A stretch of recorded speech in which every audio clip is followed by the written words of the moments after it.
तो जैसा कि अभी तक तो सारे कट्टर मार्वल फैंस को ये बात पता चली गई होगी कि रीसेंट कॉमिक कॉन में मार्वल ने एक अनएक्सपेक्टेड बॉम्ब या फिर यूं कहूं कि एटम बॉम्ब फोड़ा है रॉबर्ट डॉनी जूनियर को एज डॉक्टर डूम अनाउंस करके। एंड ऑल्सो एक बार फिर से वापसी हो रही है एमसीयू के अंदर रूसो ब्रदर्स की, जो कि upcoming Avengers movie doomsday and secret Wars को डायरेक्ट करने वाले हैं। जहां एक तरफ मेजॉरिटी ऑफ द फैंस ने इस बड़ी न्यूज का बाएं फैलाकर स्वागत किया है, वहीं दूसरी तरफ कुछ फैंस थोड़ी सी मिक्स फीलिंग्स लेकर अपने मन में बैठे हुए हैं, जहां पे उन्हें ऐसा लगता है कि डॉक्टर डूम के रोल में बड़े आराम से किसी भी दूसरे ए लिस्टेड एक्टर को कास्ट किया जा सकता था। अब देखो, वैसे तो सबका अपना अपना नजरिया है and everyone is definitely entitled to have their opinion on the same, but मैं पर्सनली ये न्यूज सुनने के बाद काफी ज्यादा सुपर एक्साइटेड एंड पंप हो चुका हूं, बिकॉज मेरे हिसाब से ये काफी ज्यादा क्लेवर और एक स्मार्ट मूव है, जो ना ही सिर्फ करंट मार्वल फैंस को फ्यूचर के लिए एक्साइटेड करने वाला है, बल्कि जो फैंस एंड गेम के बाद डिसअपॉइंटेड होकर कट लिए थे उन्हें भी वापस आने के लिए मजबूर कर देगा। मतलब कि सोचकर देखो कि बस एक अनाउंसमेंट भर से ही पूरा सोशल मीडिया हिल गया, mostly in a positive way of course,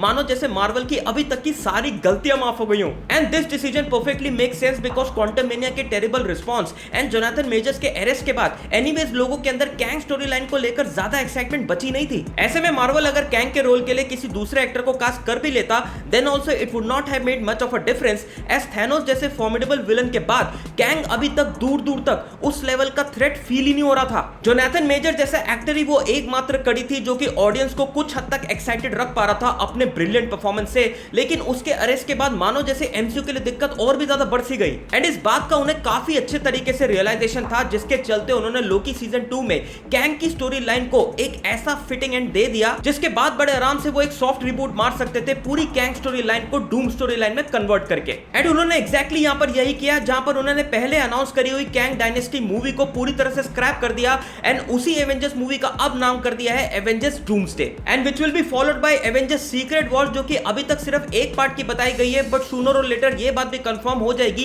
कि सीक्रेट वॉर्स को 3 नहीं तो कम से कम 2 पार्ट में स्प्लिट किया जा रहा है। एंड भले ही काफी सारे लोगों को आरडीजी की कास्टिंग एज विक्टर डूम एक डेस्परेट अटेम्प्ट लग सकती है मार्वल का, बट मेरे according it is indeed a very clever and positive move, as मेरे हिसाब से आरडीजी के पास एक बहुत ही ज्यादा बेहतरीन रेंज है एज एन एक्टर, प्लस वो अपने साथ एक्स्ट्रा बूस्ट ऑफ नॉस्टैल्जिया भी लेकर आएंगे। मतलब कि जिस एक्टर ने हीरो बनकर इन्फिनिटी सागा की शुरुआत और एंड किया था, वही इस यूनिवर्स को विलन बनकर दोबारा से रिवाइव करने के लिए वापस आ रहा है, वो भी रूसो ब्रदर्स के साथ, which is definitely icing on the cake. Also इस न्यूज के साथ काफी सारी क्रेजी फैन थ्योरीज भी ऑलरेडी देखने को मिल रही हैं, जिसमें से काफी सारी मेक सेंस एंड कुछ नॉट सो मच। जहां कुछ फैंस का ये मानना है कि सुप्रीम आयरन मैन नाम की एक कॉमिक्स है जिसके अंदर आयरन मैन खुद आगे जाकर डॉक्टर डूम बन जाता है, एंड हमें ठीक यही story line Avengers doctor Doom के अंदर देखने को मिलने वाली है, जो कि अगेन मुझे डाउट है कि मूवी के अंदर हमें ऐसी कोई स्टोरी लाइन देखने को नहीं मिलेगी, बिकॉज मार्वल का इतिहास है कि वो भले ही कॉस्ट्यूम्स के मामले में कॉमिक एक्यूरेट हो जाता है, बट कॉमिक बुक स्टोरीज को वो पूरी तरीके से अडेप्ट ना करके सिर्फ उन्हें रेफरेंस पॉइंट की तरह ही इस्तेमाल करता है। एंड जैसा कि कॉमिक कॉन के अनाउंसमेंट में उन्होंने साफ साफ बता दिया है कि रॉबर्ट डॉनी जूनियर ही विक्टर डूम प्ले करने वाला है,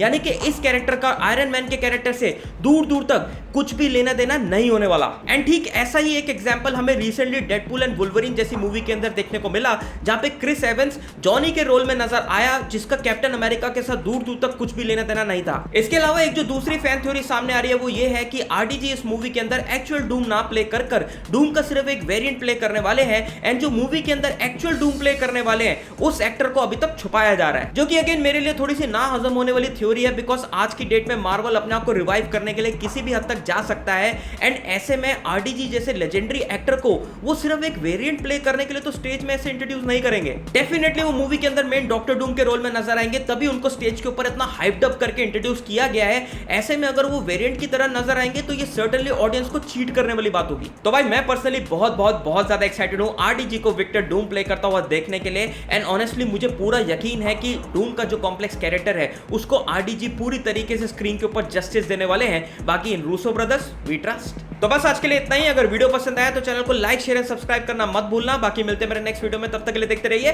खुशहाल के विचार।